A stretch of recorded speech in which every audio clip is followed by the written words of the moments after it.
Number 5 over here, this is a 4-marker question, very important. It is written without expanding and applying the properties. So we will apply the properties. If you do this question without applying the properties, proving both, expanding both the sides and proving LHS is equal to RHS, you will get straight away 0. So if it is written you have to apply the property, it means you have to apply the property. And over here we will not be expanding. So what did I observe over here? I'll just write it as R1 such that R1 plus R2 plus R3. Now what forced me to write it like this? It is, you will see this thing. I'll write all the changes in R1 and I'll add it upwards. So B plus C plus C plus A plus B, and this will be C plus A plus B, and this is Q plus R plus P plus Q, R plus P plus Q. This is Y plus Z plus X plus Y. And this will be Z plus X, this will be X plus Y. So this what we are doing in, all the changes we are doing in LHS. And the 6th property said I can do any changes, the answer of the determinant will come out to be same. Now what forced me to write this? What I observed was all the terms are of ABC, all the terms are of PQR, all the terms are of XYZ over here. So since the terms are repeating, so if I add up together, I'll get all the terms 2 times. So which will take care of this particular 2 over here. So after applying the operation, what we can observe in the first row, all the elements are coming 2 times. So I can write it as 2 times of A plus B plus C, 2 times of P plus Q plus R, 2 times of X plus Y plus Z, and the rest of the elements will be same.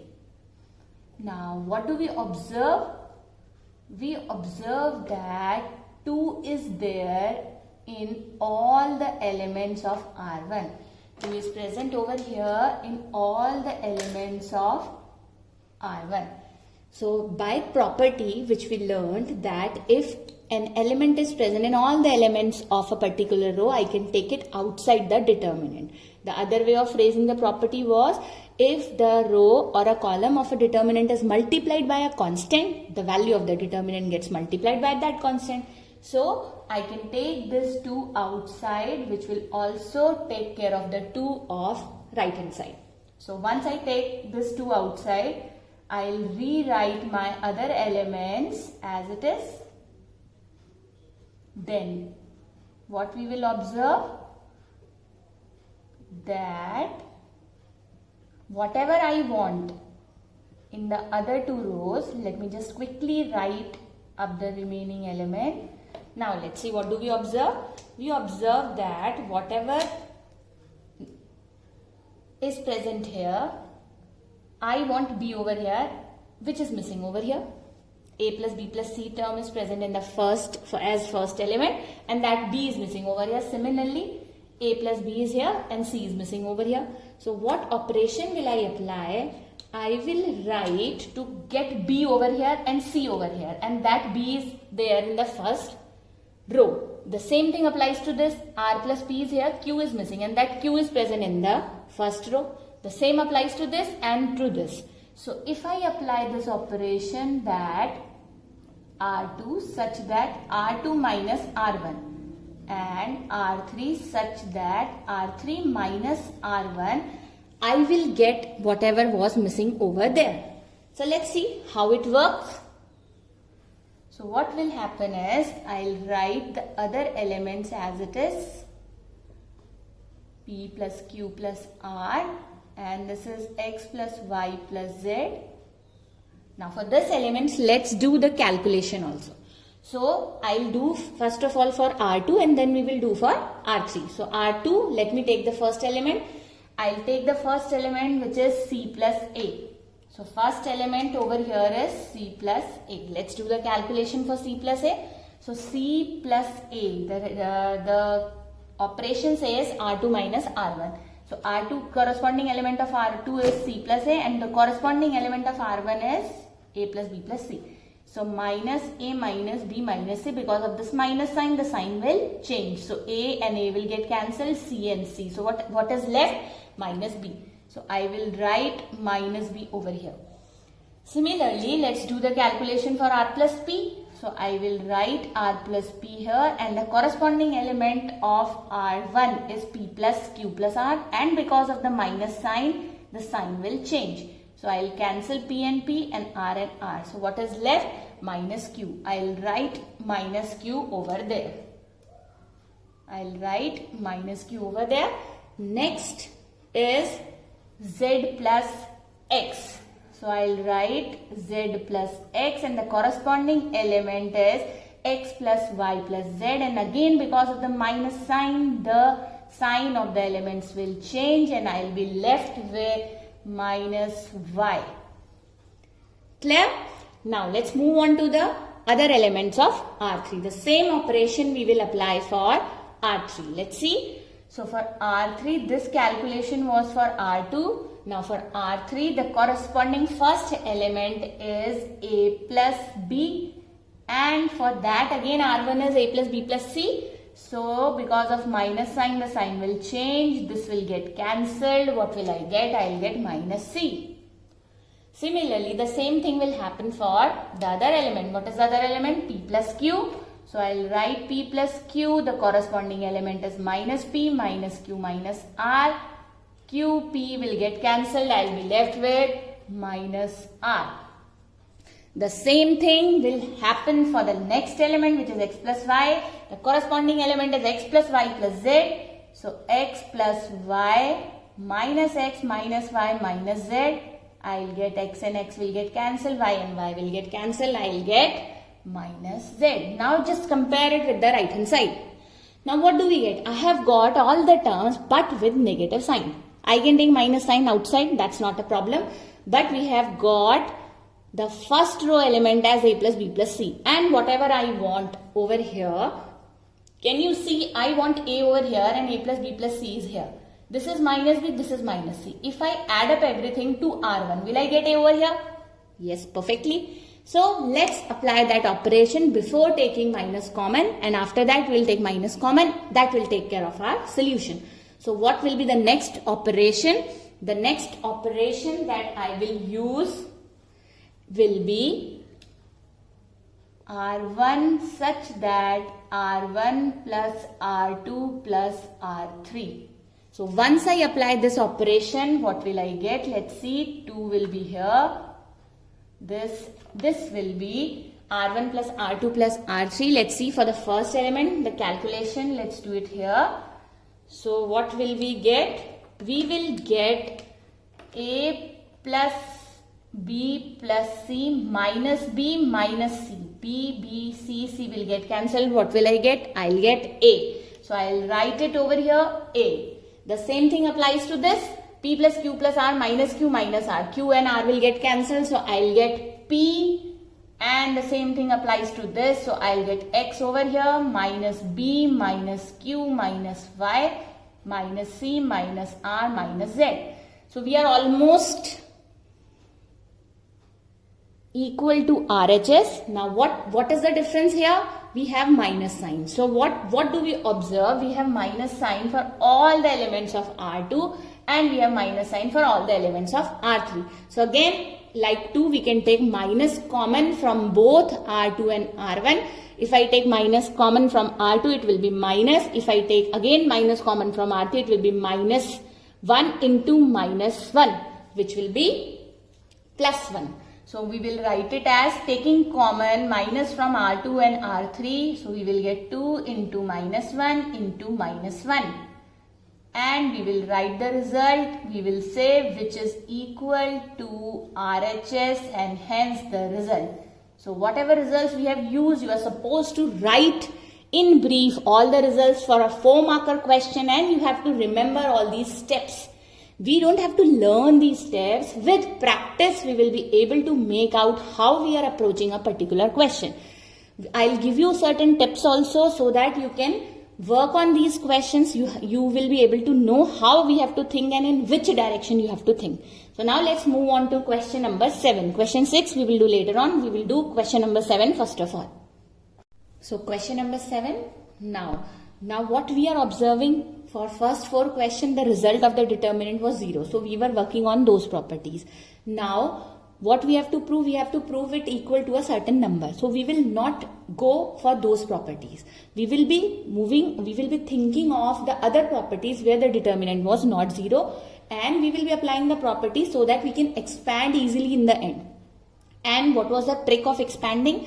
The trick of expanding was we have to expand a particular determinant along that row or column where maximum zeros are present. So what will be our working? The first thing that we have to work on is that we have to make maximum zeros along any row and any column. Since we will be getting a 3 by 3 determinant in the exam, so we will try to make maximum 2 zeros along any row, any column, so that we can expand it along that row and that column. Clear? So let's proceed. Now given a question, what are the things that we have to look for? The first thing that we have to look for in a question is, can I take anything common along any row or any column? If the question is a 4 marker and you have to prove it equal to a particular value. So if it is clear that you are getting something common along any row or any column, then you will be taking that thing common, keeping in mind the property that I can take anything common from any row, any column if it is present in all the elements of that particular row. All the elements. Everybody has to remember this particular thing. So over here I observe A is present in the first row as well as A is present in the first column. In all the elements of first row, in all the elements of first column. So here this is our wish. I can do it row wise or I can do it column wise. So let me do it row wise. So if I do it row wise, let me see how we will get this question. So what we will write? We will write taking A. Now let's observe for the second row. What do we observe for the second row? Second row, I can take B common from all the elements, or I can take it common from all the columns. So if I am doing an operation for R1 for row, then I'll take common from all the rows. And if I am doing for column, I'll take common from all the columns. The same thing I am observing for the last. What do we observe? C is present in all the elements of row 3 or column 3. So now I am deciding that I'll take it along R1. Accordingly, you can work for column also. The same result we will be getting. Let's say we will write taking A, B, C common from R1, R2 and R3 respectively. You will write this word respectively. So it means we will take A common from R1, B from R2 and C from R3. So let's see how will I write it. I will write it as, and all the 3 will get multiplied outside the determinant. So I'll write it as A, B, C. So since I'm taking R1 common from since I'm taking A common from R1, so I'll write it as minus A, whatever is left, B and C. Now let's move on to the next.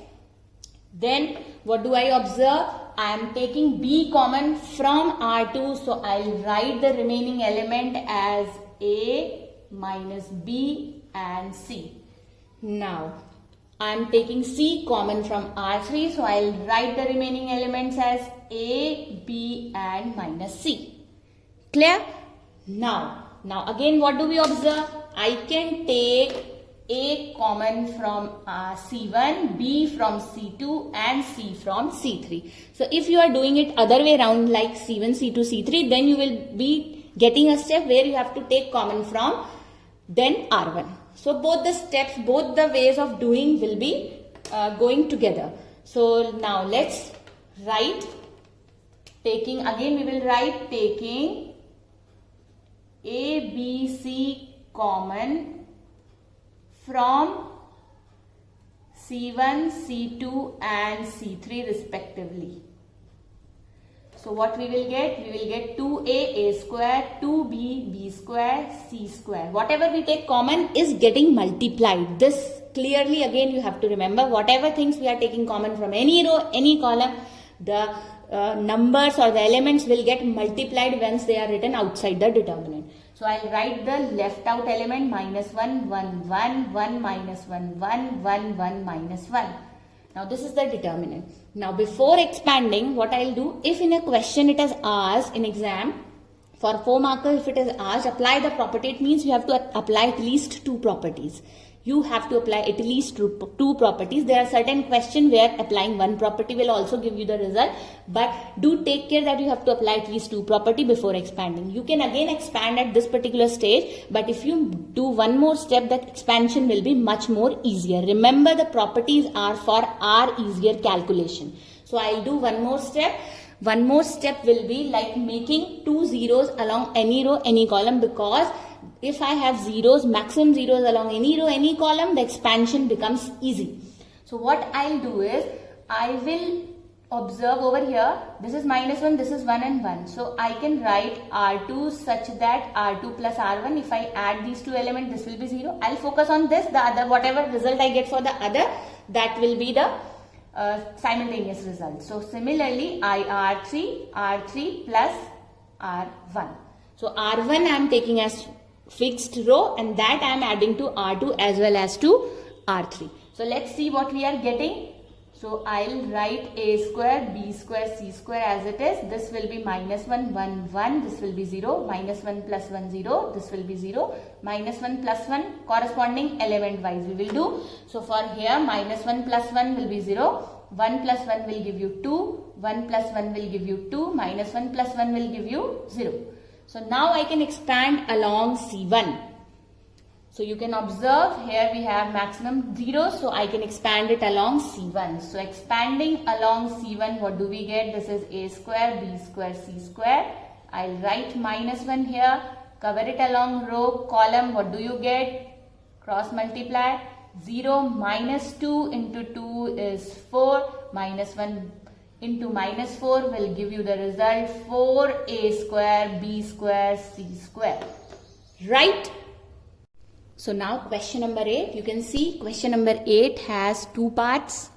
So I'll do second part exactly on the same line. Everybody will try first part. So let's see what we have, what is given in this question. So as I told you in question number 7, what we have to observe, do we have anything common in any of the rows or column? So the same thing let's observe over here in question number 8. Do we have anything common? Common as such, straight away common if we are getting. We can take common from 1 also and write it as reciprocal. But we will not be doing it unless until the right hand side we have anything in the form of a reciprocal. So over here, what I'll do, I observe is the first row, all the elements are 1. And in first part of the question, you can observe all the elements of first column. All the elements of first column are 1. So now we cannot take anything common. A is here, but A is not here. So I'll not take common. Similarly, B is here and B is not here. I cannot take common. Unless until I can take common and write it as 1 upon A, but I don't have 1 upon A over here. So why will I go for fractions? That is why we will avoid taking common over here. The same thing applies to this. Now, if we have, what we have to think of, since it is a number, an expression we are getting in the right hand side, so we will not think of the properties where the determinant was 0. So, and in the end we have to expand. That is very clear to everyone. So, for expansion, what is the basic property? That we have to make maximum zeros. So, if 1 is present along any row, making 0 is very easy. How? I can write, since all these elements are present in R1, I can write, I'll fix 1. So what we will do for all the questions, I will always fix this if it is present along row 1. And for all the question, if it is present along column, I'll fix this. So for all these questions, we will have the standard operation, which is, for this I'll write C2 such that, this is column 2, C2 such that C2 minus C1 and C3 such that C3 minus C1. So what I have fixed C1. What I'll do, I'll subtract C1 from C2 as well as from C3. Keeping in mind this thing, the other element will change accordingly. So let's see what happens to this particular question. if I apply this, first of all we'll observe for C2. So for C2, let's see what happens. We will write C1 will be as it is. We'll write all the elements as it is. C2. Let's say first element. Now again, if I'm writing C2, I have to move accordingly, and everybody has to remember this thing. I have seen students getting confused. They think it is in row, so they write row operation and they again get confused. If this operation is wrong, you will straight away get 0. So very important, since it is present in row, but the calculation I am doing column wise, that is why I have written calculation for column. So first element C2, first element is 1. So 1 minus 1, I will write 0. Next element is B, and over here it is A. So let me write it as B minus A. Then next element is B cube and A cube. So we will write it as B cube minus A cube.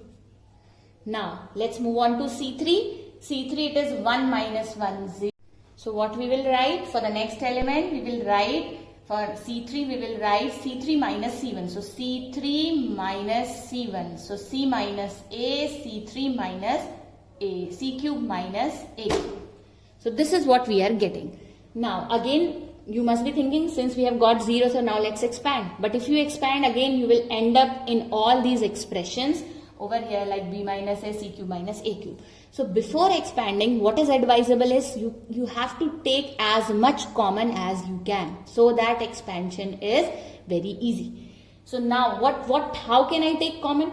So what I'll do is, I will rewrite this as, observe very carefully, I'll write this as it is. This will be same B minus A, C minus A. This is A cube, B cube minus A cube. The moment we see this particular thing, what formula comes to my mind? It is B minus A, B square plus A square plus BA.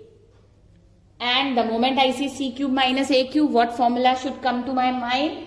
It is C minus A, C square plus A square plus AC. So this is my determinant. Now what I see is, I can take B minus A and B minus A over here, and this is 0. If I see all the elements of C2, this is 0. From 0 I can take anything common. Taking anything common means dividing the element by that particular number. So if I take B minus A common, it means I will divide 0 by B minus A. So I can divide 0 by any number, I will get this result as 0. So B minus A I can take common. So this is B minus A over here and B minus A over here in column 2. The same thing applies to column 3. This is C minus A, 0, and this is C minus A. So we can take B minus A common from column 2 and C minus A common from column 3. So let's write this as taking B minus A and C minus A common from C2 and C3 respectively. You will complete the statement and we will write it as B minus A, C minus A, and we will write the left out elements 1A cube, 0, 1 B square plus A square plus AB, 0, 1 C square plus A square plus AC. So now what do we observe? Now further you can do one more step like making these two 0, but here also you can expand directly, no problem. So if I expand, what will I get? Let's see. What will I get if I expand along R1? So whenever we will apply operation for C2, the expansion will always be, final expansion will be along R1. And if I will do anything along rows, for this I have to write row operation because I have to subtract, make these two zeros. So rows, row wise, then ultimately the expansion will be along column 1. So this thing, try to observe certain things and then keep on doing the question. This way you will be able to understand how we are applying the property. So let's expand it along C1. So it will be B minus A, C minus A expanding along R1. So cover it along this. So it will be C square cross multiply C square plus A square plus AC minus B square minus A square minus AB. So what do we get? What are we getting? We will cancel A square with A square, and then whatever element is left, let us write it as Again we will write it as b minus a, c minus a, and over here I'll write c square minus b square together within brackets plus ac minus ab together within brackets. So now let's move further. So what will we get? We will get b minus a, c minus a. I can apply c square minus b square. I can apply the formula c minus b, c plus b. Over here I can take a common. So it will be c minus b. Observe carefully. This is within one bracket. So c minus b is common. So we can take it outside. So it is b minus a, c minus a, c minus b. What is left? Observe carefully what is left. This c plus b and this a. So within brackets you will have c plus b and a. Now just see the result. What was the result? A minus b minus c minus a plus b plus c. So are we getting a plus b plus c? Yes. Are we getting c minus a? Yes. Are we getting b minus c? If you observe for these two terms, it is b minus a and here it is a minus b. It is b minus c and here it is c minus b. So we can take minus common from both the terms. So minus into minus will give me plus, and my question will be same for RHS. I'll get the same solution as in the RHS. Hence the result.